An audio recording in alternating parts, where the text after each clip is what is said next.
Audio Jungle. Audio Jungle. Hello everyone, myself Prachi Arora and welcome back to World of Commerce Classes channel. I hope आप लोग सब अच्छे होंगे and अपने घरों में अपनी स्टडीज को एंजॉय कर रहे होंगे। तो आइए आज अपनी स्टडीज को हम स्टार्ट करते हैं। आप लोग जानते होंगे कि हम लोग अपने लास्ट लेक्चर के अंदर काफी हद तक इस चैप्टर को ले जा चुके हैं आगे, और आप लोगों को जानकर बहुत खुशी होगी कि अब ये चैप्टर हमारा सिर्फ और सिर्फ 2 क्लासेस का बचा है, जिसमें से एक क्लास हमारी आज हो जाएगी और नेक्स्ट क्लास के अंदर आपका ये चैप्टर फिनिश हो जाएगा। लेकिन आज की क्लास के अंदर ही हमारा 90% portion will be covered, not actually 95% portion हमारा कवर हो जाएगा एंड 5% आपका रह जाएगा, जो आपका रहेगा कोऑर्डिनेशन का टॉपिक। कोऑर्डिनेशन पे मैं एक सेपरेट क्लास लूंगी, वो आपकी मैक्सिमम टू मैक्सिमम 30 मिनट्स की जाएगी, 25 to 30 मिनट्स की होगी एंड आपका चैप्टर रैप अप हो जाएगा। उसके बाद मैं एक क्विक रिवीजन का लेक्चर डालूंगी। जरूरी नहीं है इन लेक्चर्स को फिनिश करने के बाद ही मैं डालूं, ऐसा हो सकता है कि मैं चैप्टर 2 डालूं, लेकिन आपको नेक्स्ट वीक के अंदर अंदर इस चैप्टर का एक क्विक रिवीजन का वीडियो मिल जाएगा। तो टाइम को वेस्ट नहीं करते हैं अपने चैप्टर को स्टार्ट और लेकर जाते हैं इसको एंड की तरफ। तो आप लोगों को जैसा कि पता होगा, लास्ट क्लास के अंदर हम management as science and management as art पढ़ चुके हैं और हमारा मैनेजमेंट एज प्रोफेशन बाकी था। तो आज हम इसको पहले फिनिश करते हैं। इसके बाद आज मैं बहुत इंटरेस्टिंग नोट्स लेकर आई हूँ, जिसको पढ़ने में आपको बहुत मजा आने वाला है एंड आई बेट कि आप लोग इस टॉपिक को भूलेंगे नहीं, डेफिनेटली नहीं भूलेंगे, बहुत मजा आएगा। तो सबसे पहले तो हम प्रोफेशन को फिनिश करते हैं कि मैनेजमेंट एज प्रोफेशन का क्या मीनिंग है, राइट? ओहो, ये मेरे से हर बार होती है प्रॉब्लम।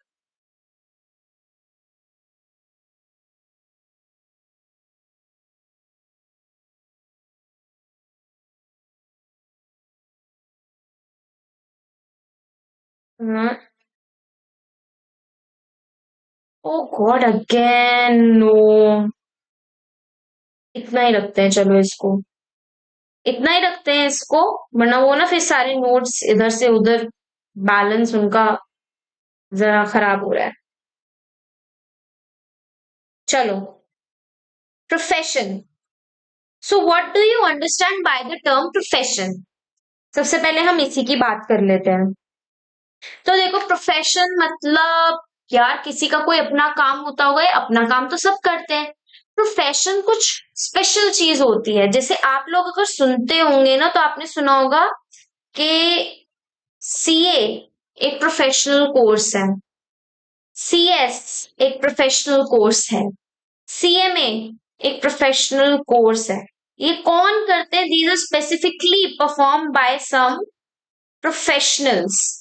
कुछ प्रोफेशनल्स होते हैं, वही इस काम को परफॉर्म करते हैं। अच्छा, मुझे ना अपनी कंपनी को ना लिस्ट कराना है, तो मैं जो भी डॉक्यूमेंट साइनिंग मुझे सीए से रिक्वायर्ड रहेगी, सीए की क्या जरूरत है? मैं अपने पड़ोसी से साइन करा लेता हूँ या मैं अपने टीचर से साइन करा लेता हूँ। Is it possible? No, this is not possible. जिस काम की नॉलेज जिस पर्सन को है और वो उस काम के अंदर स्पेशलाइज्ड है और बकायदा उस काम के लिए उसको प्रोफेशनल बोला जाता है, वही बंदा उसको साइन करेगा। विच मीन सीए को अगर साइन करना है तो सीए करेगा रिक्वायर्ड डॉक्यूमेंट्स पे, सीएस को साइन कर रहे हैं तो सीएस करेगा रिक्वायर्ड डॉक्यूमेंट्स पे sign.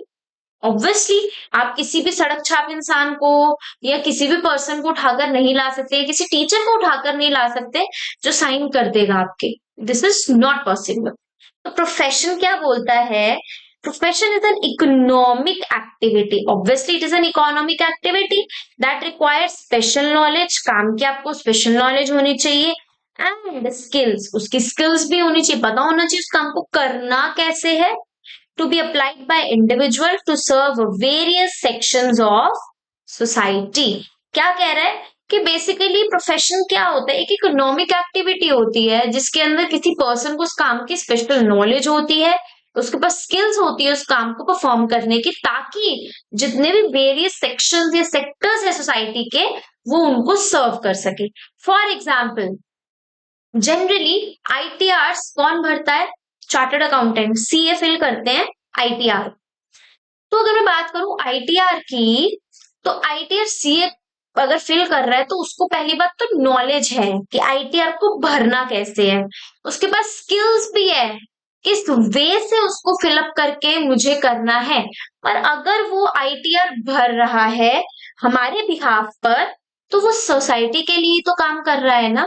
Means if I went, मतलब मैं जाती हूँ और मैं बोलती हूँ that I want to file my ITR, income tax return, आप मेरी आईटीआर फाइल कर दीजिए। उसने मुझसे 5,000 रुपीज चार्ज किए और मेरी आईटीआर उसने फिल कर दी, चार्टर्ड अकाउंटेंट ने। उसके पास नॉलेज थी तो उसने फिल करी, लेकिन उसने खुद के लिए नहीं, उसने सोसाइटी मतलब मेरे लिए करी। तो मैं कहाँ हूं, मैं सोसाइटी से तो बिलोंग करती हूँ। इसी तरीके से मैं ही नहीं, कोई भी जाएगा अगर, तो वो उनके लिए फिलअप करेंगे ही करेंगे। तो क्या कर रहे हैं बेसिकली, वो सोसाइटी को सर्व कर रहे हैं अपनी स्पेशल नॉलेज से, अपने स्किल्स से। क्लियर? अब आगे बढ़ते हैं। अब इसके फीचर्स क्या है, ये लिखा रहने देती हूँ, आपको आइडिया हो जाएगा, राइट? नाउ कम्स इसके फीचर्स क्या है। First, it is a well defined body of knowledge. भाई नॉलेज होती है सबसे पहले तो इसके अंदर, जो काम परफॉर्म किया जा रहा है उसकी नॉलेज होती है। Chartered accountant is filing an ITR, तो उसको नॉलेज है कि उसको कैसे भरना है, उसको कैसे फिलअप करना है, उसको कैसे सबमिट करना है। He knows everything. So first इसके पास उस चीज की नॉलेज है। और ये नॉलेज उसको कैसे आई होगी? ये नॉलेज उसको पढ़कर आई है, उस कोर्स को क्लियर कर कर आई है, उसको वेरियस सेट ऑफ इंस्ट्रक्शन से आई है। मतलब उसने बकायदा उस कोर्स को किया है, उस कोर्स के अंदर उस डिग्री को हासिल किया है। वो करने के बाद ही वो इस काम को कर पा रहा है, वो तभी प्रोफेशनल कहला रहा है। ऐसे ही कोई भी नहीं है ना, वो उसके पास बकाया डिग्री है अपनी, that I am a certified chartered accountant. All right, तो यहीं पे बोला जा रहा है वो बना कैसे, इसमें नॉलेज है तभी तो बना। So it is a well defined body of knowledge, means all professions are based on well defined body of knowledge. मतलब what does that means, mean जो आपका सीए, सीएस, सीएमए और इसके अलावा और जितने भी प्रोफेशनल कोर्सेज है, और जितने उन सब प्रोफेशंस के अंदर well defined body of knowledge है। नॉलेज आपको इनकम करनी ही पड़ती है, which is important through colleges and university. एक मिनट, इस लाइन को कट कर दीजिए, कट दिस लाइन। ये नहीं करेंगे आप, ये सिर्फ एक ऐसे एग्जाम्पल के उससे है। विच कैन, इसकी जगह पता है यहाँ पे ये भी लिख सकते हैं, important through colleges and universities. कहने का मतलब ये कि आप आपको नॉलेज कहाँ से मिलती है, आपको कॉलेजेस एंड यूनिवर्सिटीज से तो नॉलेज मिलती है। एक प्रोफेशनल कोर्स आप कर रहे हैं, आप इस इंस्टीट्यूट से पढ़ रहे हैं, आईसीएआई, आईसीएसआई, या कॉलेजेस में जाकर आप एमबीए जैसा कोर्स कर रहे हैं, तो ये सब प्रोफेशनल चीजें हैं। तो ये प्रोफेशनल नॉलेज लेने के लिए आपको क्या एक प्रॉपर कॉलेज या यूनिवर्सिटीज में जा रहे हो या इंस्टीट्यूट्स पे जा रहे हो और वहां से नॉलेज को गेन कर रहे हो।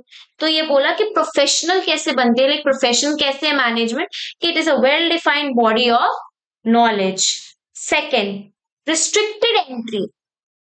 अब हर कोई चार्टर्ड अकाउंटेंट नहीं कहला सकता, ऑब्वियसली, कि कोई भी आकर बोलेगा मैं तो चार्टर्ड अकाउंटेंट हूँ, मैं फिल कर देता हूँ आपके आईटीआर। अरे ऐसे कैसे कर दोगे? आपको नॉलेज होनी चाहिए तभी तो कर पाओगे, आप पे डिग्री होनी चाहिए तभी तो कर पाओगे।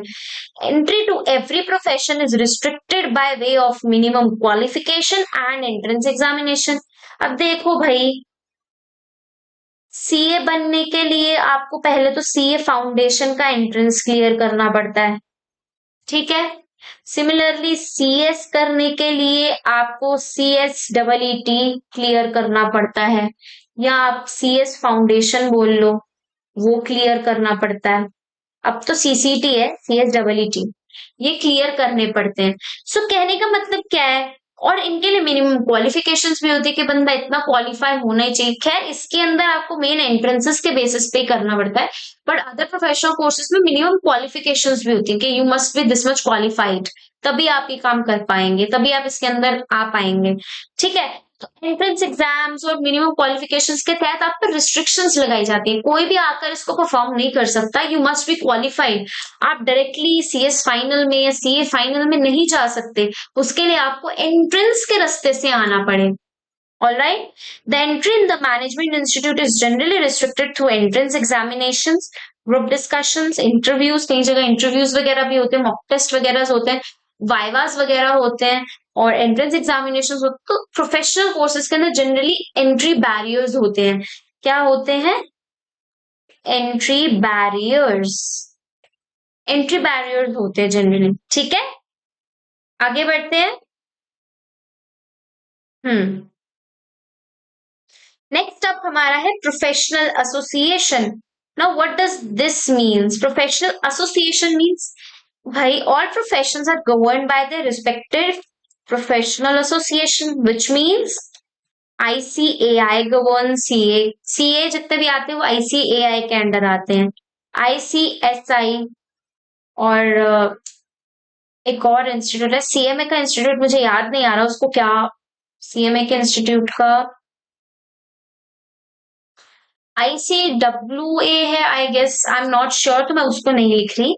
लेकिन कहने का मतलब क्या है कि all professions are governed by the respective professional associations which grant certificate of practice and formulate and enforce code of conduct. Basically इसके कहने का मतलब यही है कि हर एक रिस्पेक्टिव इंस्टीट्यूट के अंडर रिस्पेक्टिव कोर्स को परफॉर्म किया जाता है, तभी आप वो प्रोफेशनल बन पाते हो।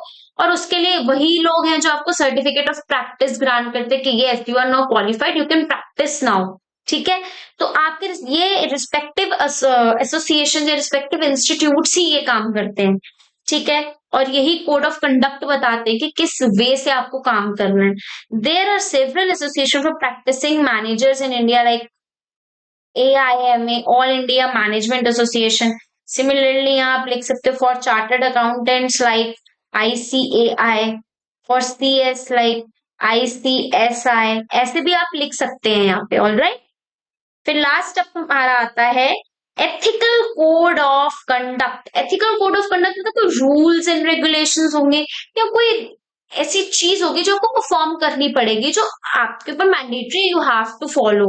मैंडेटरी इन द सेंस कि आपको उन रूल्स के अबाइड रहना पड़ेगा, मतलब उनको फॉलो आपको करना ही पड़ेगा। All professions are bound by some rules and regulation for their respective association.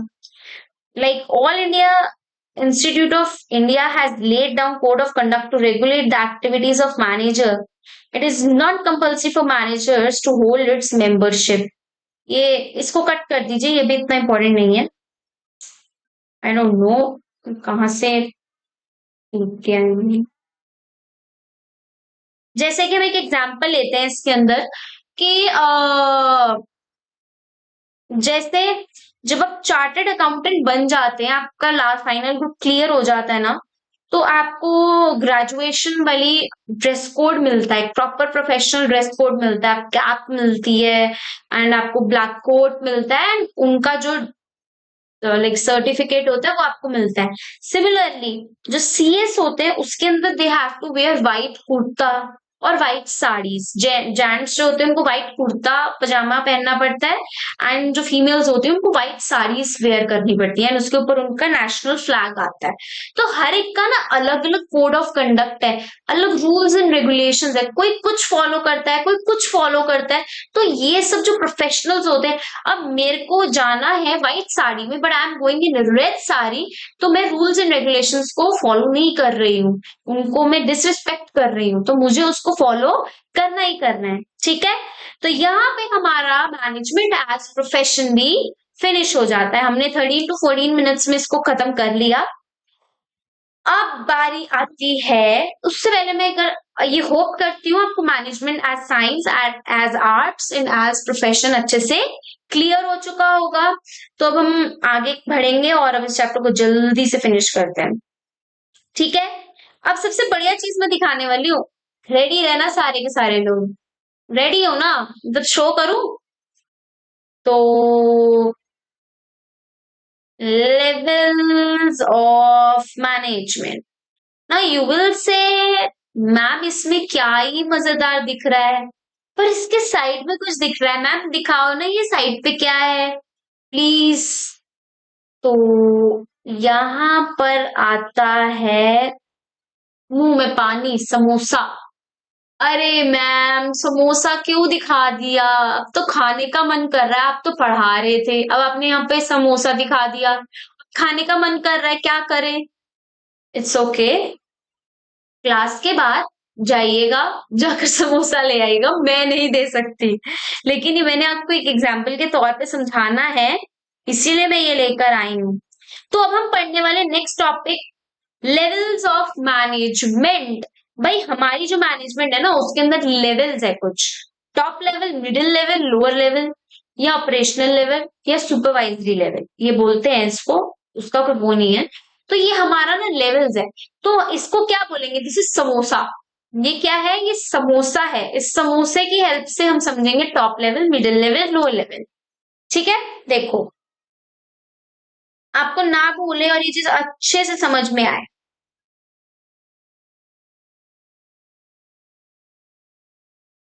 देख, ध्यान से देखना मैं जो चीज अभी बता रही हूँ, आप देखिए, ये मैंने इसको इतने में बांटा, then this, then this. Now you will say यहाँ तो 4 पार्ट्स बन रहे हैं, लॉजिकली टेक्निकली 3 बन रहे हैं, दिखने में 4 लगेंगे। देखो ये हमारा हो गया कौन सा, टॉप लेवल, ये कौन सा हो गया, मिडिल लेवल, ये कौन सा हो गया आपका लोअर या ऑपरेशनल। लोअर नहीं बोलते हैं यहाँ पे, आप ऑपरेशनल या सुपरवाइजरी लेवल ही बोलते हैं। एंड ये कौन सा एरिया आ गया आपका, ये भी कुछ दिख तो रहा है मैम पर समझ नहीं आ रहा ये क्या है, इसकी बात चर्चा हम बाद में करेंगे, लेकिन इसके लिए ना हम यहाँ पे छोटे मोटे प्यादे बना देते हैं। आज की क्लास हमारी फुल आर्ट एंड क्राफ्ट की क्लास होगी। देखो मैं हर पॉसिबल एग्जाम्पल सोच कर आती हूँ जिनसे आपको हेल्प हो सके क्लास को ना अच्छे से अंडरस्टैंड करने में कि हम क्या टॉपिक पढ़ रहे हैं। इन एग्जाम्पल्स को अगर आप लोग रिटेन करोगे ना तो आप टॉपिक्स नहीं भूलोगे, डेफिनेटली, अभी नहीं, कल को आप अगर कोई प्रोफेशनल कोर्स करते हैं तब भी नहीं भूलोगे। ठीक है, तो देखो इधर हम क्या बात करें, सबसे पहले आया टॉप लेवल। क्या आया हमारा यहाँ पर, टॉप लेवल। अब टॉप लेवल में सबसे बड़ा लेवल होता है, बड़ा इन द सेंस सबसे हेड, हेड होता है यहाँ पर। यहाँ पर एक काम कर, देखो मिड, पहले इतना समझते फिर मैं बताऊंगी। फिर आता है अपना कौन सा लेवल, मिडिल लेवल। अब मिडिल लेवल पे कौन आता है, मिडिल लेवल वाला मतलब बंदा इंटरमीडिएट है। कौन है ये, इट इज इंटरमीडिएट, ये इंटरमीडिएट किसके लिए, top level and lower level का बीच का बिच्छू बोलते हैं ना, गेम खेलते हैं ये बीच का बिच्छू है, तो ये ना बीच का बिच्छू है, ये मैसेंजर बोलो, इधर से सुनेगा इधर बताएगा, इधर से सुनेगा इधर बताएगा, तो इसका काम इधर से उधर डोलना ही है, लुढ़कता बैंगन है ये, एक तरीके से कभी इधर जाएगा कभी उधर जाएगा, बिन, मुझे वो याद नहीं आ रही, सॉरी। अब लुढ़कता बैंगन समझो, कभी इधर तो कभी उधर, इसने काम यही करना और कोई काम नहीं कर रहा है, ठीक है, इसका काम बस इतना सा है। तो ये इंटरमीडिएट हो गया। And lower level who actually connects with workers. Ma'am यहाँ पर वर्कर्स ही नहीं आएंगे, नहीं, यहाँ पे वो लोग आएंगे जो एक्चुअली में कनेक्ट करते हैं वर्कर्स के साथ। अब हमारे वर्कर कहाँ हैं, दिख नहीं रहे, दिख नहीं रहे, अरे ये तो रहे, ये आपके वर्कर्स को मैंने यही इसी एरिया पे मैंने आपके वर्कर्स को रखा है। This area is what, this is platform area, जहां पे एक्चुअल में वर्क को परफॉर्म किया जा रहा है। ठीक है, इस काम पे यहाँ पे एक्चुअली में वर्कर्स काम कर रहे हैं आपके, तो ये बेसिकली ये इन्हीं लोगों के लिए समर्पित है, ये बस इन्हीं का है। वो गाना नहीं है, गाना कौन सा है, मैं तेरा हो गया। तो लोअर लेवल का मतलब क्या है, मैं तेरा हो गया, याद रखना इस चीज को, मैं तेरा हो गया। लोअर लेवल ने क्या बोला कि भैया हम सिर्फ आपके लिए हैं, आपके लिए बैठे हैं, हमें सिर्फ आपसे मतलब है, मालिकों जो काम कर रहे हो ना हम सिर्फ आप पे समर्पित है, आपके ग्रीवियंसेस को सॉल्व करेंगे, आपकी प्रॉब्लम्स को देखेंगे, आपको गाइड करेंगे, सुपरवाइज करेंगे, जहां प्रॉब्लम होगी वहां हेल्प करेंगे, मतलब सिर्फ आपके लिए ही है हम। That's it. ये बोला किसने? Lower level, supervisory level, operational level ने किसको? वर्कर्स को। ठीक है, अभी यहाँ पे बात करते हैं इसको और अच्छे से और क्रिस्टल क्लियर समझने के लिए। ठीक है, देख यहाँ पे अपना आ गया कौन? टॉप लेवल पे RIL। RIL पता है? रिलायंस। ये हमने कौन सी ली? ये हमने रिलायंस ली है। यहाँ टॉप पे आ गई रिलायंस। भाई रिलायंस, ये मैं इससे हटकर बता रही हूँ, हमारे समोसे से थोड़ा सा हटकर बता रही हूँ। इसी के अंदर या चलो ये जब मुझे नीड होगी ना मैं तभी समझाऊं, अभी रहने देते हैं टॉपिक से, फिर आप थोड़े से आउट हो जाएंगे। अच्छा चलिए, तो हमने क्या पढ़ा है यहाँ पे? टॉप लेवल आया, मिडिल लेवल आया एंड लोअर लेवल आया, ऑपरेशनल लेवल आया। ये हमारे समोसे ने हमें एक दास्तान सुनाई अपनी, और इतने में समोसा हमारा खत्म हो गया। अब यहीं पर आते हैं, top level, middle level, lower level. ठीक है,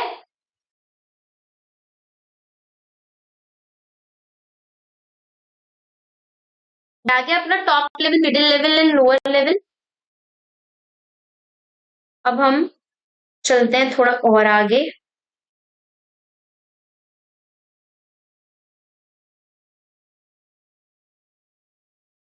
चलिए, मैम ये तो बड़ा अच्छा सा लग रहा है, आज तो आप कार्टून वार्टून फुल बना के लाए हैं।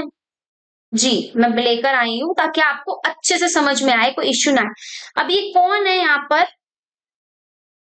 ये कौन है मैम? ये तो कुछ सीनियर से बंदे लग रहे हैं, बुजुर्ग से, सीनियर से। इसे बुजुर्ग नहीं, हम सीनियर ही बोलेंगे, सीनियर सिटीजन, ये सीनियर हो गया। अब हम यहाँ पढ़ते हैं टॉप लेवल मैनेजमेंट क्या बोल रहा है यहाँ पर। देखो, they consist of senior most executives of the organization by whatever name they are called। ये क्या है? They consist of senior most executive of the organisation. यहाँ पे सीनियर मोस्ट लोग आते हैं, जो सीनियर होते हैं ना एक ऑर्गेनाइजेशन के, जितने भी सीनियर्स होते हैं ये लोग आते हैं यहाँ पर। They are usually referred as chairman, CEO, chief operating officer, CFOs, president, vice president. ये फुल स्टॉप आएगा यहाँ। ठीक है, तो क्या बोल रहा है ये? टॉप लेवल मैनेजमेंट क्या है? जहाँ पे सीनियर लोग आते हैं, सीनियर मतलब CEO, CFO, और आपके चीफ ऑपरेटिंग ऑफिसर्स हो गए, प्रेसिडेंट हो गए, वाइस प्रेसिडेंट हो गए, बड़े बड़े लोग, मोटे मोटे लोग, जैसे अंबानी हो गया आपका, ऐसे मोटे मोटे बड़े सेठ आते हैं यहाँ पर, जो senior most not by like as and all, but we can say that जो ऑर्गेनाइजेशन के हिसाब से हमने सीनियर डिस्क्राइब किए हुए हैं, लाइक मैनेजर्स हो गए। आप बोलेंगे मैम मैनेजर्स तो छोटे नहीं होते क्या? नो, मैनेजर्स छोटे नहीं होते, मैनेजर सबसे बड़े होते हैं, जनरल मैनेजर एंड ऑल उनके अंडर आते हैं, मैनेजर सबसे सुपीरियर होता है। ठीक है, तो वो एक डिफरेंट केस है, उसकी हम बात नहीं कर रहे हैं अभी। तो जैसे कहने का मतलब क्या है, इसके अंदर कौन आएंगे? चेयरमैन आ गया, CEO, CFO आपके, और जितने प्रेसिडेंट, वाइस प्रेसिडेंट, ये सारे जो एक ऑर्गेनाइजेशन के होते हैं वो लोग आते हैं आपके टॉप लेवल के अंदर। Top level management team is consist of managers from different functional levels heading finance, marketing, etc। अब यहाँ पर हमारा वो, मैं जो रिलायंस का एक एग्जाम्पल बता रही थी ना, वो यहाँ है। देखो उसने क्या बोला, इसके अंदर और कौन लोग आते हैं? जो हमारे फंक्शनल लेवल्स होते हैं ना, उनके भी मैनेजर्स जो होते हैं वो इसके अंडर आते हैं। मैंने कहा ना मैनेजर्स बड़े होते हैं। देखो सबसे बढ़िया तरीके से आपको एक चीज समझाऊंगी जो आपको लाइफ लॉन्ग याद रहेगी, आप भूलेंगे नहीं। चलिए देखो ध्यान से देखना, हम बात कर रहे थे रिलायंस की, यहाँ पर अपने कौन आ गए? अंबानी जी आ गए। कौन आए अपने? अंबानी जी आए। इनके अंडर, अब देखो रिलायंस सुनने में एक कंपनी लगती है, रिलायंस कंपनी, बट रिलायंस के अंदर और भी ना सब कंपनी समझ लो, सब डिपार्टमेंट्स तो नहीं बोलेंगे, सब कंपनीज ही बोल सकते हैं। उसके अंदर बहुत सारी कंपनीज आती है, जैसे कि रिलायंस फ्रेश, रिलायंस जियो और रिलायंस ट्रेंड्स आपका आता है इसके अंडर। और कौन सी रिलायंस की कंपनी आती है? हम्म, तीन ले लेते हैं, चौथी मुझे एक्चुअली लिटरली याद नहीं आ रही इस टाइम। तो हमने लिया Reliance fresh, Reliance Jio and Reliance trend. अब सपोज कर लेते हैं इसके अंडर आकाश अंबानी है, इसके अंदर उनकी जो बेटी है, उनकी बेटी जी आई, ठीक है। और इसके अंडर आप कोई और ले लीजिए, सपोज करिए मिस्टर जेड आते हैं इसके अंडर, ठीक है। या नीता अंबानी जी ले लेते हैं कि इसके अंडर हमारी कौन आती है, नीता जी आती हैं, नीता जी, ठीक है। ये तीन लोग आते हैं, ये तीन लोग कौन है, हमने माना कि ये तीन लोग हैं इन कंपनीज के मैनेजर्स।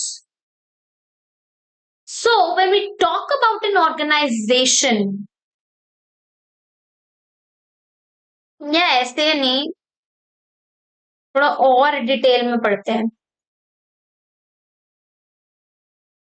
थोड़ा ना, मतलब आई वांट कि आप लोगों को एकदम अच्छे से क्लैरिटी हो इस टॉपिक की, या आगे भी बहुत काम आने वाला है। देखो, ठीक है, इनके मान लेते हैं ये हेड्स हैं, ये हेड है इनके। अब इनके अंडर भी कुछ डिपार्टमेंट्स होते हैं, हम उस टॉपिक से हटते हैं, ठीक है। अब इसके अंदर मार्केटिंग डिपार्टमेंट होगा, आपका सेल्स डिपार्टमेंट होगा, परचेज डिपार्टमेंट होगा, अकाउंट्स डिपार्टमेंट होगा, फाइनेंस डिपार्टमेंट होगा। इसी तरीके से ना बहुत सारे डिपार्टमेंट्स होते हैं जिनके अंदर एक हेड मैनेजर हमने सेट किया होता है कि वो इन चीजों को देखेगा, ठीक है। इनके ना मैनेजर्स हमने करे होते हैं कि यार आप इस चीज को देखेंगे, यू विल हैंडल दिस। तो इन डिपार्टमेंट्स के अंडर के जो मैनेजर्स होते हैं ना, ये लोग भी, आई मीन लाइक, ये लोग जो फ्रेश के अंदर भी एक टॉप मिड लोअर होता होगा, क्योंकि ये भी एक ऑर्गेनाइजेशन है अपने आप में। तो इसके जो टॉप लेवल में आना होगा ना, इसके अंडर आएगा, विच मीन्स जो हमारा कहने का मतलब क्या है कि भाई रिलायंस की अगर हम समोसे की बात करें, तो इनके जो मैनेजर्स होंगे ना, देखो क्या बोला था उसने, the top management team consisting of manager from different functional heads. So कहने का मतलब ये तो हमने डिफरेंट कंपनीज ले ली, बट रिलायंस के अंदर भी तो कुछ होगा। इसके अंदर से हम रिलायंस को छोड़ो, हमने ना एक एक टॉपिक उठा लेते हैं कि फ्रेश, हमने फ्रेश का समोसा बनाया है यहाँ पर, we have made samosa of Reliance Fresh. तो रिलायंस फ्रेश का जो टॉप लेवल होगा, क्या होगा, जो टॉप लेवल होगा उसके अंडर ये वाले जो मैनेजर्स हैं ये लोग आएंगे। I hope you get my point. मैंने आपको क्या बताया, रिलायंस एक कंपनी नहीं है, उसके अंदर डिफरेंट टाइप ऑफ कंपनीज हैं। अब उन कंपनीज के अंदर भी अपने अपने अपने समोसे होंगे, तो उन कंपनीज के जो डिपार्टमेंट्स हैं, जो भी डिपार्टमेंट्स है, finance department, marketing departments, account department, sale department, purchase departments, various departments, उन सभी डिपार्टमेंट्स के जो मैनेजर्स हैं वो हमारे समोसे के टॉप लेवल के अंदर इंक्लूड होंगे। तो टॉप लेवल मैनेजमेंट में कौन आएगा, आई होप आप लोग अब कभी नहीं भूलेंगे। पहले तो सब बुड्ढे लोग, बुड्ढे इन द सेंस हमने याद करा है उसको बूढ़े के नाम से, कि जो सीनियर मोस्ट लोग हैं वो आएंगे, ऑर्गेनाइजेशन के सीनियर मोस्ट पीपल आते हैं, उनके साथ साथ हमारे कौन आते हैं टॉप लेवल के अंदर, और कौन आएगा, जो हमारे डिपार्टमेंट्स होते हैं वेरियस, उसके जो मैनेजर्स होते हैं वो भी हमारे इंक्लूड होते हैं टॉप मैनेजमेंट के अंडर। I hope it is clear to you.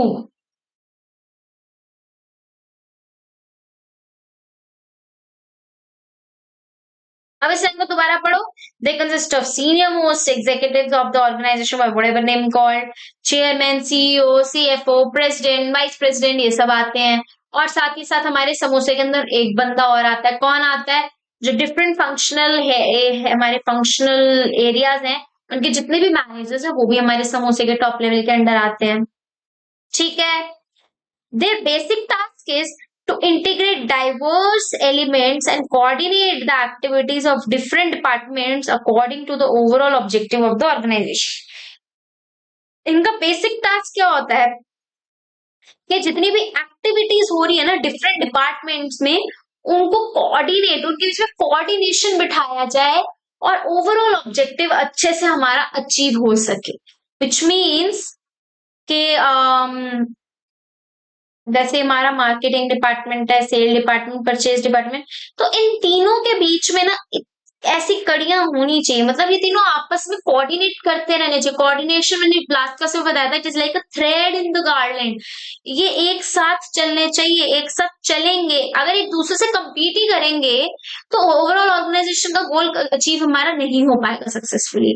अगर कोई समझेंगे हमें सेल डिपार्टमेंट को पछाड़ना है, हमें परचेज डिपार्टमेंट को पछाड़ना है, अरे आप एक दूसरे को compete करने में लगे रह जाओगे। जो मेरा अल्टीमेट ऑर्गेनाइजेशन का गोल था, दैट इज पानी पूरी बना के 5,000 रुपए अर्न करना, वो नहीं हो पाएगा अगर पानी बनाने वाला और पूरीज बनाने वाला आपस में लड़ता रहेगा तो। बट एक्चुअल में हमारे बहुत बड़े बड़े एग्जाम्पल्स होते हैं। एक छोटा एग्जाम्पल है, बल्ब्स बना रहे हैं। बल्ब्स बनाने के अंदर यार, अगर बल्ब का जो कैप है, वो कैप बनाने वाला जो नीचे की बॉडी वाले से लड़ेगा, जो भी उसको बनाएगा, और उसके अंदर जो मेन लाइट का फ्यूज लगता है, जो भी होता है वो, अगर तीनों आपस में लड़ते रहेंगे यार, बल्ब तो बनेंगे ही नहीं, उल्टा रिसोर्सेस की वेस्टेज और हो जाएगी मेरे। तो कहने का मतलब क्या है कि जितनी भी एक्टिविटीज होती है ना डिफरेंट डिपार्टमेंट्स की, यहाँ पे हम काम करने वालों का एग्जांपल तो लिया, लेकिन हम बात करें डिपार्टमेंट्स की, सेल, परचेज, अगर ये डिपार्टमेंट्स आपस में कोऑर्डिनेट नहीं करेंगे तो मेरा ओवरऑल ऑर्गेनाइजेशन का गोल अचीव नहीं होगा। These top level managers are for the welfare and survival responsible of the organization। भाई ये तो असली बंदे हैं। अगर ये मर गए तो क्या ऑर्गेनाइजेशन चलती रहेगी, कोई और अपॉइंट हो जाएगा। बट अगर इन्हीं में ही सेटिंग नहीं बैठती, या यही लोग आपस में कॉन्फ्लिक्ट करते रहे, या इन लोगों में ही कोऑर्डिनेशन नहीं हुआ, तो अल्टीमेट ऑर्गेनाइजेशन मेरी खत्म हो जाएगी। भाई टॉप लेवल मैनेजमेंट पे जो अंबानी जी हैं, अंबानी जी ने बोल दिया रिलायंस एंड रिलायंस की सारी कंपनीज आज से बंद, तो बंद, देख रहे क्या रहे हो, बंद हो जाएंगी। भाई टॉप लेवल ने बोल दिया, बीच के बंदे क्या करेंगे?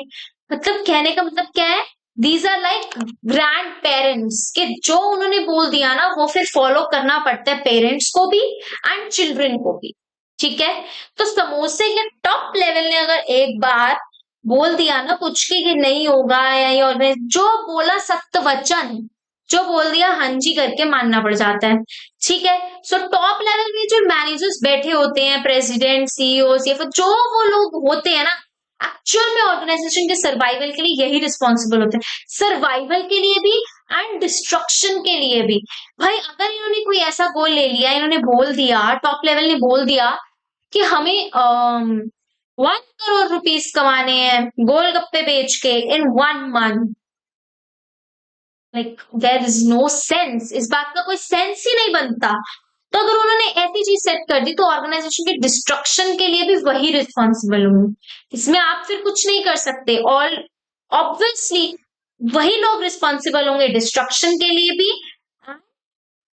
एंड सर्वाइवल के लिए भी। ठीक है, they are responsible for all activities of the business and its impact on society। यही रिस्पॉन्सिबल होते हैं कि जो एक्टिविटीज परफॉर्म की जा रही हैं, कैसे परफॉर्म की जा रही हैं, हर चीज के लिए जिम्मेदार ये होते हैं, और इसका सोसाइटी पे क्या इम्पैक्ट पड़ रहा है। लाइक अगर इंडस्ट्रीज पोल्यूशन कर रही हैं, टॉप लेवल मैनेजमेंट को ही जिम्मेदार ठहराया जाएगा कि आपने वेरियस मेजर्स को क्यों नहीं लिया, प्रिकॉशंस क्यों नहीं लिए। The job of top manager is complex and stressful, काफी कॉम्प्लेक्स एंड स्ट्रेसफुल हो रही है। जाहिर सी बात है, सारी जिम्मेदारी ही उसके ऊपर आ रही है, रिस्पॉन्सिबिलिटी उसकी, अथॉरिटी भी उसकी है, मतलब हर चीज के लिए जवाबदेह वो होगा, तो काफी कॉम्प्लेक्स। और सबसे बड़ी बात, और गोल्स भी वही सेट करेगा, वो गोल गलती से गलत सेट हो जाए तो उसके बेचारा फंसेगा। तो अल्टीमेटली ये बहुत स्ट्रेसफुल वर्क है, demanding long hours and commitment of organisation, बहुत ज्यादा लंबे आवर्स मांगता है ये, कि आपको टाइम कमिट करना पड़ेगा ऑर्गेनाइजेशन को। अगर आप like if we are teaching, अगर हम टीच नहीं करेंगे, जिनका अल्टीमेटली ये जो जिन्होंने ये क्लासेस का वेंचर बोल देते हैं कि स्टार्ट किया है, अल्टीमेटली जिम्मेदार उन्हीं को ठहराया जाएगा कि आपने कैसे टीचर्स चूज करे जो ऑन टाइम क्लासेस को लेकर नहीं आ रहे हैं, या आपने कैसा स्टाफ चूज करा है जो टाइम ही डिवोट नहीं करता है। सो बेसिकली काफी स्ट्रेसफुल है। जो अदर हम लोगों को जो टाइम डिवोट करना है वो तो करना ही है, लेकिन जो हमारे हेड है ना उनका काम बहुत स्ट्रेसफुल है, क्योंकि अल्टीमेटली उन्हीं को देखना है कि किसका काम ज्यादा अच्छा चल रहा है, किसका काम थोड़ा कम हल्का चल रहा है, किस पे क्या फोकस करने की जरूरत है, किसको किस चीज की रिक्वायरमेंट है। तो हर चीज उनके ऊपर अल्टीमेटली आ जाती है, तो उनको काफी टाइम डिवोट करना पड़ता है ऑर्गेनाइजेशन। तो इधर आकर हमारा टॉप लेवल मैनेजमेंट फिनिश हो जाता है। Next up is middle management या मिडिल लेवल ऑफ मैनेजमेंट। देखिए सबसे पहले ना हमें पिक्चर डायग्राम को समझते हैं। तो देखो इसमें क्या है, इसमें ये एक बंदा बना है, ये हमारा है मिडिल मैन, या फिर आप इंटरमीडिएरी भी बोल सकते हो। ये हो गया हमारा टॉप लेवल, ये हो गया हमारा लोअर लेवल। अब ये बंदा ना इन दोनों के बीच में देखो कड़ियां बना हुआ है, ये इधर से सुनता है और इधर बताता है, और सिमिलरली ये इधर से सुनता है और इधर बताता है। इसका काम बस इधर से उधर और उधर से इधर करने का ही है। Getting my point. तो बेसिकली ये मिडिल मैन होता है, ये जनरली इनसे तो छोटा भाई होगा इनका, लेकिन इनका बड़ा भाई होगा, ठीक है। इनसे जनरली सुपीरियर और सॉरी सबऑर्डिनेट होता है, लेकिन लोअर लेवल से सुपीरियर होता है। अब पढ़ते हैं थियोरेटिकली क्या बोला है। मिडिल मैनेजमेंट, वेट,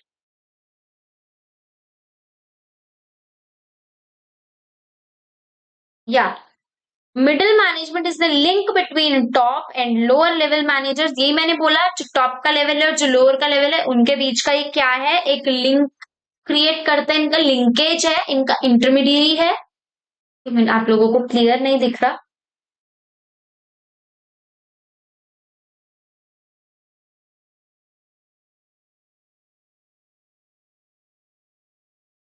हम्म, हाँ, तो ये इन लोगों का क्या है, इंटरमीडिएरी है। They are subordinate to top managers but superior to first line managers और subordinate level, you can say कि उनसे तो छोटे होते हैं, इनसे तो बड़े होते हैं। Getting my point.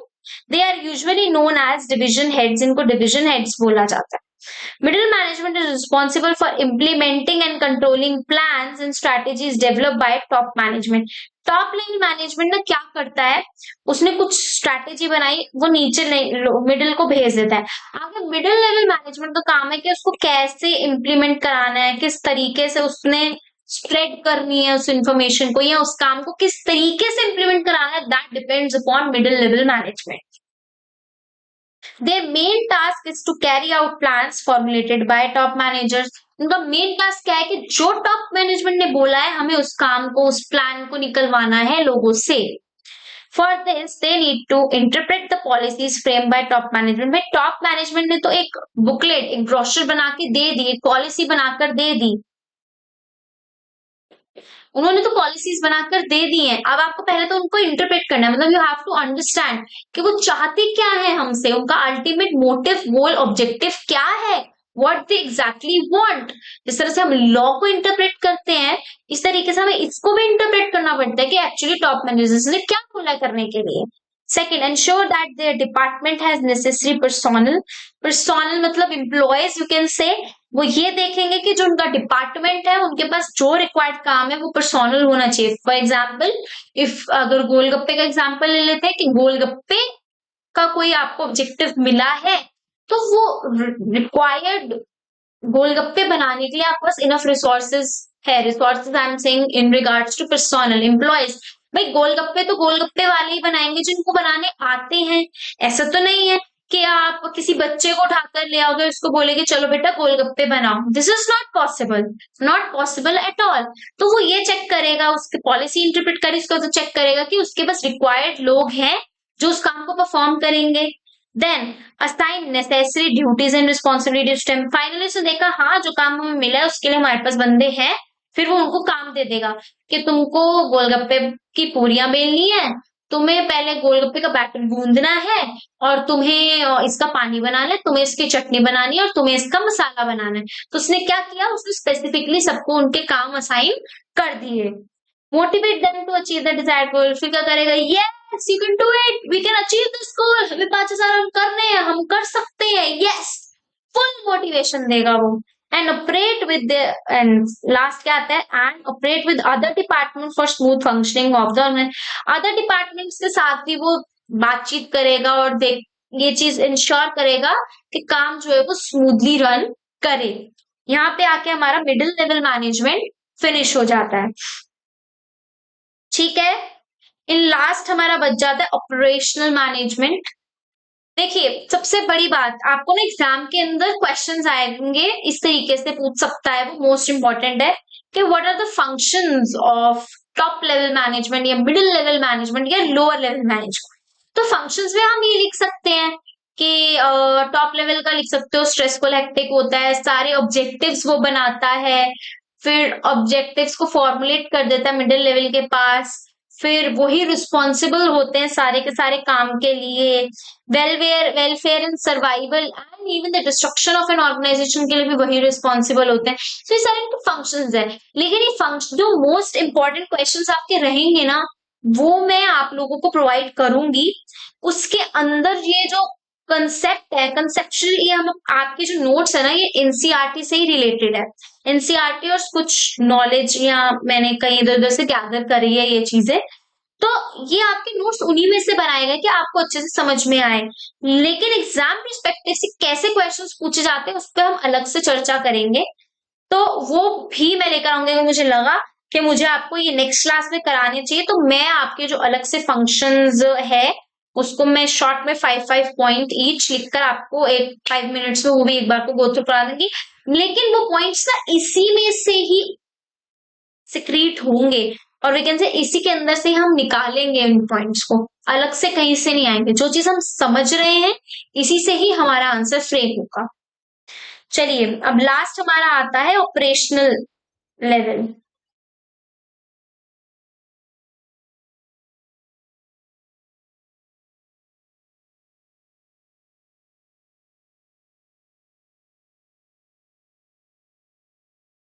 Operational management, अब देखिए यहाँ तो अलग फोटो दिख रही है, मैंने तो आपको पहले ही कहा था ये तो लोअर लेवल के साथ बेसिकली डील करते हैं। ये उन लोगों के साथ डील करते हैं जो एक्चुअली में क्या करते हैं, जो एक्चुअली में ना वर्क परफॉर्म करते हैं। ये वही लोग बेसिकली होते हैं। देखो, foremen and supervisors comprises the lower level in the hierarchy of organization। Basically इसके अंदर क्या होता है, फोरमैन एंड सुपरवाइजर्स होते हैं, वही मैंने बताया ग्रीवेंसेस को लेते हैं, सुपरवाइज करते हैं वर्कर्स को कि कैसे काम करना है। तो इसके अंदर बेसिकली यही लोग आते हैं हमारे किसमें, समोसे के ऑपरेशनल लेवल के under. Supervisors directly oversee the effort of workforce. ये क्या करते हैं, ये बेसिकली क्या करते हैं, वर्कफोर्स वर्कर्स के साथ काम कर रहे हैं, ये उस काम को चेक करते हैं, उसको ओवरसी करते हैं। Their authority and responsibility is limited to the plans drawn by top management. जो काम टॉप मैनेजमेंट ने बोला ये बस वहीं तक सीमित है, ये उससे ज्यादा कुछ काम नहीं कर सकते, उससे कम कुछ काम नहीं कर सकते, ये उतना ही काम तक सीमित है जितना टॉप मैनेजमेंट ने उनको बोला है करने के लिए। बट ये लिंक किसके साथ करते हैं, लिंक करते हैं वर्कर्स के साथ। Supervisory management plays a very important role in the organization since they interact with the actual workforce and pass instruction on the middle management to the workers।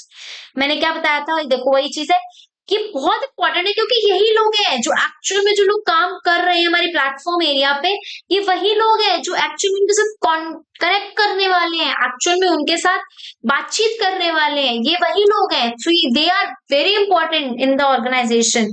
ठीक है, और ये उन्हीं चीजों के बारे में मतलब like and pass on instruction. जो मिडिल लेवल ने आप बोला है ना, मुझे, मैं सुपरवाइजर हूँ, मुझे मिडिल लेवल ने बोला अच्छा वर्कर्स को बोलो जितना जल्दी काम करेंगे ना, लाइक अगर 10 डेज पहले काम फिनिश हो गया ना तो हर एक की इनकम में मालिक 200 ऐड करने वाले हैं। सो इसका क्या मतलब है 200 ऐड, तो मुझे जो इंस्ट्रक्शन मिली ना मैं आगे वही फॉरवर्ड कर दूंगी, ठीक है।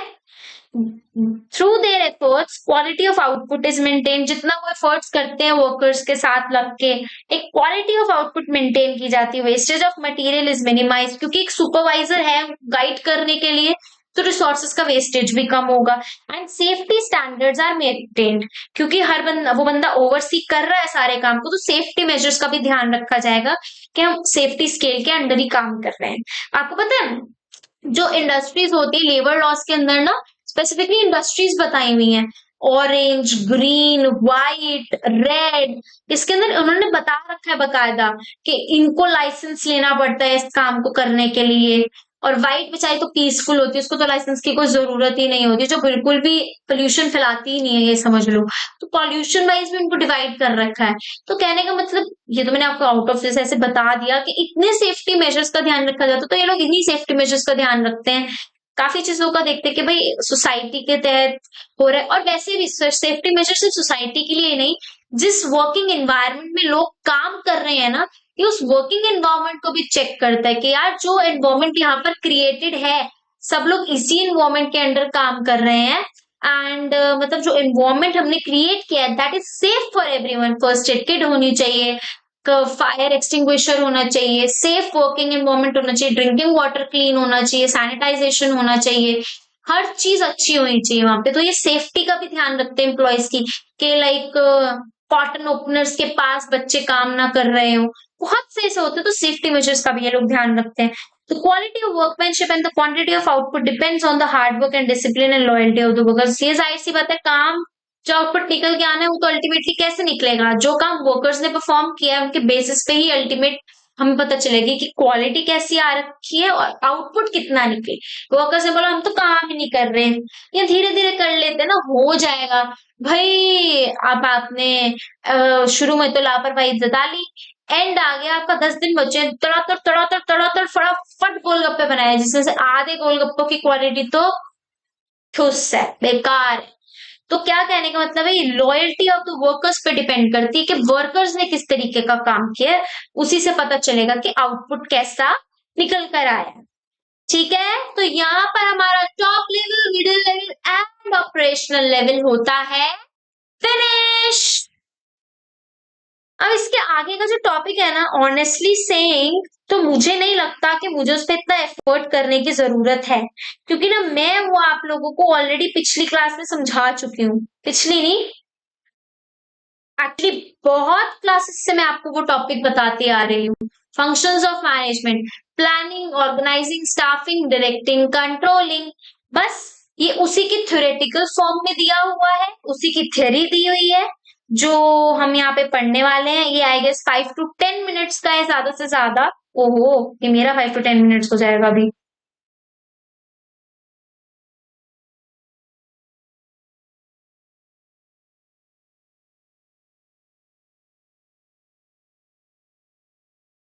हाँ, 5 to 10 मिनट्स का है। देखिए इसके बाद आपके फंक्शंस फिनिश हो जाते हैं। वैसे जितना मैंने आप लोगों को समझाया है ना, ये आप लोग खुद से नॉलेज से भी लिख सकते हो, लेकिन हम फिर भी बुक में दिया है, अलग से चैप्टर्स भी आने वाले हैं इन्हीं फंक्शंस के ऊपर। मैंने बताया था इस बुक के अंदर हमारे 5 फंक्शंस पे अलग अलग चैप्टर दे रखे हैं डिटेल, तो हम वो तो पढ़ने ही वाले हैं, उसका तो कोई वो आता ही नहीं है सेकंड ऑप्शन। लेकिन हम एक बार यहाँ पर पढ़कर चलेंगे ताकि आप लोग जब रिविजन करें आप और अच्छे से ये चीज क्लियर हो सके।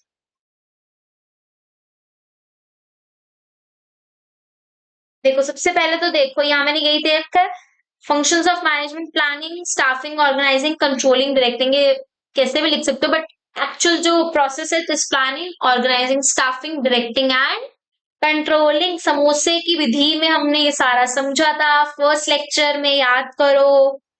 ठीक है, तो चलो अब इसको फटाफट से खत्म करते हैं।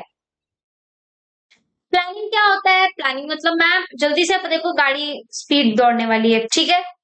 प्लानिंग, प्लानिंग मैम ब्लूप्रिंट, हम ब्लूप्रिंट रेडी करते हैं कि हमें क्या चीज अचीव करनी है, हमारा मोटिव क्या है, हमारा ऑब्जेक्टिव क्या है, हमारा।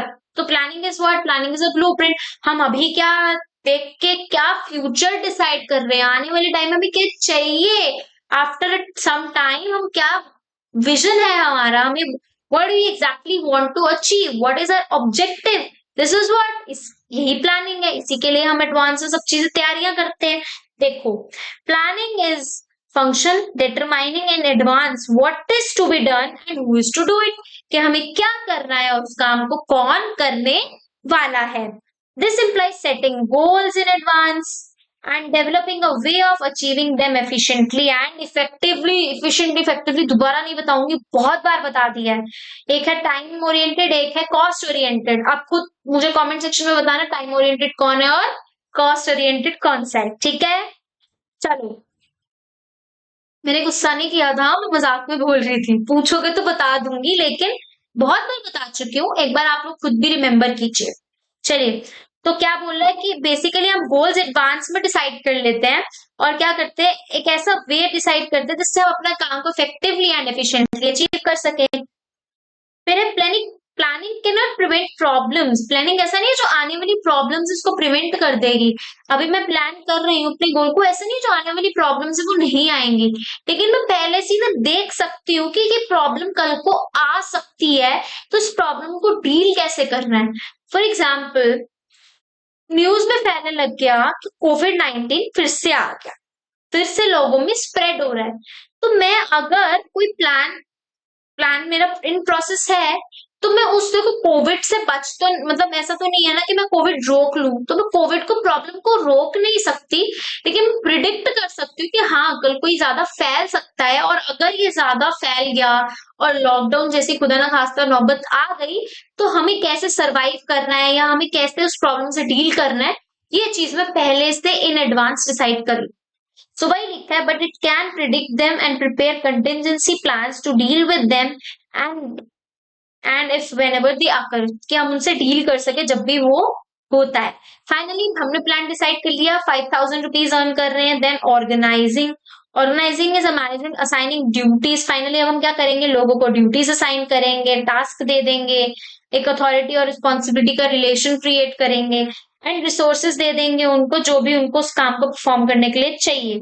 लाइक मेरा प्लान गोलगप्पे से 5,000 कमाना है, तो मैं उनको रिसोर्सेज प्रोवाइड करूंगी, पानी दूंगी, आटा दूंगी, सूजी दूंगी, और वटेवर चीनी, नमक, वटेवर जो भी उनको चाहिए होगा, उन्हें वो रिसोर्सेज मैं प्रोवाइड कराऊंगी, उन्हें काम सौंपूंगी एंड उनको वो रिसोर्सेज प्रोवाइड करूंगी, ताकि जो मेरा अल्टीमेट गोल है, अल्टीमेट प्लान है, वो अचीव हो सके। In order to make first function of management functional, a structure of role need to be framed and sustained. The process of creating a structure of role is known as organizing। देखो, first function of planning, जो हमने plan किया उसको achieve करने के लिए बहुत जरूरी है कि हम रोल्स असाइन कर दें हर एक को, कि तुम इस चीज को मैनेज करोगे, तुम्हारा काम मोटिवेशन है और तुम लोग वर्कर्स में आओगे। ये बहुत इंपॉर्टेंट है, हर बंदे को अपना अपना रोल क्लियर हो, स्पेसिफिक हो। तो इसी तरीके से रोल्स बनाना, रोल्स असाइन करना, ये पूरा टास्क ही क्या है, ऑर्गेनाइजिंग, ठीक है। देन आता है हमारा स्टाफिंग। पता था मुझे ये होने वाला।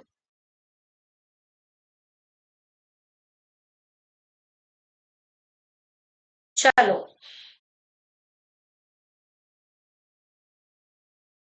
हाँ, देन कम्स स्टाफिंग। फिर स्टाफिंग क्या आता है, जाहिर सी बात है स्टाफ, पता चल रहा है इसमें लोग होंगे, तो स्टाफिंग का मतलब क्या होता है, finding the right people for the right job. ये बहुत इंपॉर्टेंट लाइन है, इसको मार्क करना। Finding the right people for right job, जो इस काम के लिए सुटेबल है उसी पर्सन को अपॉइंट करना is what, staffing. A very important aspect of management is to make sure that right people with the right qualifications are available at the right place and time to accomplish the goals of the organization। भाई सही समय पे सही लोग, सही qualification वाले available होने चाहिए। This is also known as human resource function. जब आप कल को कॉलेज के अंदर HRM लेंगे, उसमें आपको पता चलेगा कि ये ह्यूमन रिसोर्स फंक्शन भी होता है and involves activities such as recruitment, selection, placement, training, एक ओरिएंटेशन भी आता है। क्या कहता है इसके अंदर कैसी कैसी एक्टिविटीज आती है? देखो, किसी भी पर्सन को अगर हम एक पर्टिकुलर प्लेस के लिए अपॉइंट कर रहे हैं, लाइक हम अपॉइंटमेंट ले रहे हैं for general manager let's say, तो सबसे पहले हम उसके क्वालिफिकेशंस को चेक करेंगे ना कि क्या वो क्वालिफाइड है to be appointed as general manager. If yes, तो उसके बाद में हम क्या करेंगे? सबसे पहले तो रिक्रूटमेंट का प्रोसेस चलेगा। भाई लोग आएंगे, मैंने वैकेंसियां निकालनी है, वैकेंसी देखेंगे, फिल होंगी, फिर तब कब होंगी जब अपॉइंट कर लूंगी, वैकेंसी निकली, लोगों ने एप्लीकेशंस एंड ऑल दिए, फिर फाइनली उन सब में से मैं सिलेक्शन करूंगी, फिर इंटरव्यूज के थ्रू, टेस्ट के थ्रू, फिर उनकी प्लेसमेंट हो जाएगी, फिर फाइनली उनको ट्रेनिंग दी जाएगी और ट्रेनिंग के बाद फाइनली वो अच्छे से वर्क करने लग जाएंगे। ये सारा प्रोसेस आपका स्टाफिंग के अंदर आता है, जो हम पढ़ेंगे कल। कल मतलब जब हमारा वो चैप्टर आए। फिर डायरेक्टिंग, डायरेक्टिंग मैंने बताया था, जो मोटिवेट करता है, वी कैन डू इट, हम ये काम कर सकते हैं, yes we can do it, motivation देना लोगों को, ठीक है। Leading, influencing and motivating employees to perform the task assigned to them. Motivation and leadership are two components of direction. Directing involves communicating effectively as well as supervising employees to the work. देखो, ये connect तो करता है लोगों के साथ, ये communicate तो करता है, उनकी प्रॉब्लम सुनता है और उनको राह भी दिखाता है, लेकिन साथ वही बात आ गई कि कम्युनिकेट तो अपनी चीज तो बताता है, उनकी भी प्रॉब्लम्स को सुनकर उनको सुपरवाइज करता है, उनको डायरेक्शन दिखाता है कि आप इस डायरेक्शन से काम करो तो आप इस काम को इफेक्टिवली अचीव कर पाओ। Motivating workers means simply creating an environment that makes them want to work. Basically motivation मतलब उनके अंदर एक ऐसी डिजायर जगाना कि वो काम कर सकते हैं, या एक ऐसा एनवायरमेंट क्रिएट करना जिसमें वो खुद ब खुद मन करे कि हमें काम करना है।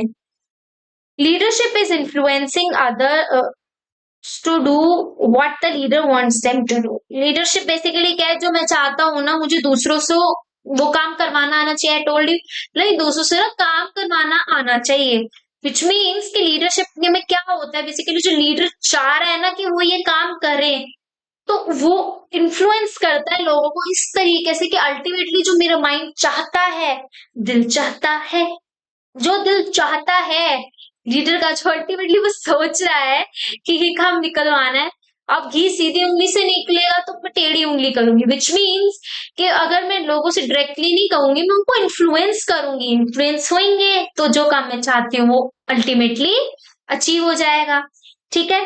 A good manager directs through praise and criticism in such a way that brings out the best in the employee। ऐसा नहीं सिर्फ अच्छा अच्छा, आप क्रिटिसाइज भी करते हो, उनकी गलतियां भी उनको बताते हो, बट इस तरीके से बताते हो कि उनको वो चीज ऐसी हिट ना करे कि कैसा सा है, हमेशा डांटता ही रहता है, कि कैसा सा है, कभी गलती ही नहीं बताता। इस तरीके से आप उस सिचुएशन को हैंडल करते हो कि अल्टीमेटली जो रिजल्ट निकल कर आता है ना, वो बेस्ट निकल कर आता है। फॉर एग्जाम्पल, समटाइम्स लाइफ में से टीचर्स होते हैं जो एक बार आपको कोई चीज समझाते हैं, लाइक कैसे बोलते हैं, सपोज कहिए आपने ना कोई काम स्टार्ट किया और अब अभी तू बेवकूफ है क्या, तेरी ये एज है जो तू अभी ये काम कर रहा है, तेरे को क्या करना चाहिए, तुझे पहले पढ़ना चाहिए, पहले पढ़ अच्छे से, पढ़े अभी तो तू काम करने निकल गया, कल को सेम चीज तुझे आके बतानी पड़ेगी, तुझे नॉलेज ही नहीं होगी, तो कल फाइट कैसे करेगा कंपटीशन में? आपको बुरा तो बहुत लगेगा कि उसने मेरे को बताया कि मैंने एक गलत स्टेप लिया, लेकिन उस गलत स्टेप का पॉइंट आउट करने से क्या हो रहा है कि नेक्स्ट टाइम आप उस गलती को तो दोबारा दोहराओगे नहीं, और दूसरा आप अब जो डिसीजन लोगे ना वो बेस्ट लोगे, समथिंग बेस्ट विल हैपन, कुछ बेस्ट निकल कर आएगा जो रिजल्ट आएगा। सिमिलरली यहाँ पर होता है, जो लीडर होता है वो इस तरीके से करता है कि बेस्ट रिजल्ट ही आता है। एंड लास्ट कंट्रोलिंग आता है हमारा। कंट्रोलिंग मैंने बहुत बार बताया कि 5,000 कमाने थे, 7,000 कमाए हैं, दोनों के बीच में जो डिफरेंस आया है उसके रीजन जानना, या फिर 5,000 कमाने थे 3,000 आया है, तो भाई जो डेविएशन इनके बीच में आ रहा है उसका रीजन क्या है? देखिए, controlling it refers to bringing actual result closer to the desired result, means 5,000 earn करने थे, कमाए कितने? 3,000। तो इन दोनों के बीच का जो डेविएशन आ रहा है ना, इस डेविएशन का रीजन क्या है? ये फाइंड आउट हम करेंगे। ये क्लियर क्यों नहीं दिख रहा है यार? नहीं, अभी तो ठीक चल रहा था। एनीवे तो जो डेविएशन आ रहा है हमारे 5K में और 3K के अंदर, इनके बीच का जो डिफरेंस है, इसका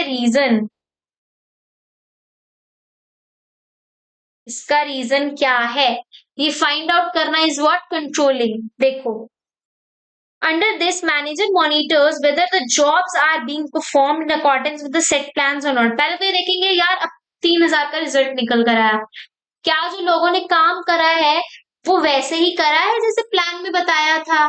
अच्छा जी, करा गया, काम वैसे ही परफॉर्म हुआ है। फिर he also check whether the quality and quantity of the job performed is alignment with the predetermined standards parameters और नॉट। जैसे खाने पीने का सामान होता है या ब्यूटी प्रोडक्ट्स होते हैं तो उसके कुछ पैरामीटर्स, कुछ स्टैंडर्ड होते हैं, तो क्वालिटी क्वांटिटी चेक करना पड़ता है। तो वो चेक करता है कि जो इसके पैरामीटर्स है क्या ये सक्सेसफुली अचीव हुए हैं।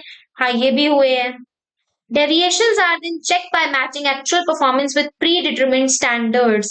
भाई जो हमने एक्चुअल में स्टैंडर्ड सेट करे थे, we want to earn 5,000 और हमने अर्न किया है 3,000, इनके बीच का जो गैप आ रहा है वो डेविएशन के बारे में देखा जाता है। फिर उनको चेक किया जाता है कि ये कितनी डेविएशन आई है, 2,000 रुपए की, तो ये क्या हुआ, डेविएशन हमने चेक करी है। फिर after this corrective action is taken for negative deviation so that the difference between actual and desired results can be minimised. फिर जो 2,000 रुपए का गैप आया ना इन दोनों के बीच में, फिर फाइनली एक्शन लेते हैं कि ये क्यों आया। हमने चेक करा और पता चला कि बीच में कोई मिस्टेक आ गई है। एग्जाम्पल ले लो, 10 वर्कर्स थे, टोटल 20 वर्कर, 10 वर्कर ऐसे थे जो सिर्फ 5 घंटे काम करते थे, बाकी वर्कर सारे 8 घंटे काम करते थे। तो हमें अपनी प्रॉब्लम का रीजन मिला, तो हम अब उस चीज को कंट्रोल करेंगे कि फ्रॉम नेक्स्ट टाइम वो प्रॉब्लम या वो मिस्टेक दोबारा से हैपन ना हो। ये सारा प्रोसेस करने का मतलब इज कंट्रोलिंग, कि हमने एक्चुअल परफॉर्मेंस को डिजायर्ड परफॉर्मेंस से मेजर किया और जो डिफरेंस आया उसका रीजन ढूंढा, डेविएशन का रीजन देखा, चेक किया और ऐसा एक्शन लेना कि दोबारा वो मिस्टेक ना परफॉर्म हो और जो हमारे डेविएशंस हैं या मिस्टेक्स है उसको थोड़ा सा मिनिमाइज किया जा सके। अब इसके आगे आपको प्रोसेस दिया हुआ है इसका, कि पहले तो हम परफॉर्मेंस मेजर सेट करते हैं कि इतना हमको चाहिए, फिर एक्चुअल में परफॉर्मेंस निकल कर आती है। ये हमारा है 5,000 वाला, ये हमारा आया 3,000 हमने अर्न करा। एक्चुअल को हमने मेजर किया, मतलब हमने देखा 5K चाहिए था, 3K आया है, डिफरेंस इसका 2K निकल कर आया। फिर फाइनली यहाँ पे हमने एक्शन लिया, मतलब हमें पता चला कि रीजन क्या है और उस रीजन के खिलाफ हमने एक्शन लिया। तो यहाँ पर आपका 95% chapter is finished. Next class के अंदर छोटी सी वीडियो रहेगी 25 to 30 मिनट्स की एंड चैप्टर फिनिश हो जाएगा। देन हम लोग स्टार्ट करेंगे अपना चैप्टर नंबर 2। आई होप आप लोगों को आज की क्लास बहुत अच्छी लगी होगी, आप लोगों ने एंजॉय की होगी आज की क्लास। प्लीज अपने फीडबैक कमेंट सेक्शन में बताइएगा, वीडियो को लाइक कीजिएगा एंड तब तक के लिए रिवीजन करते रहिएगा and please follow world of commerce classes. Thank you.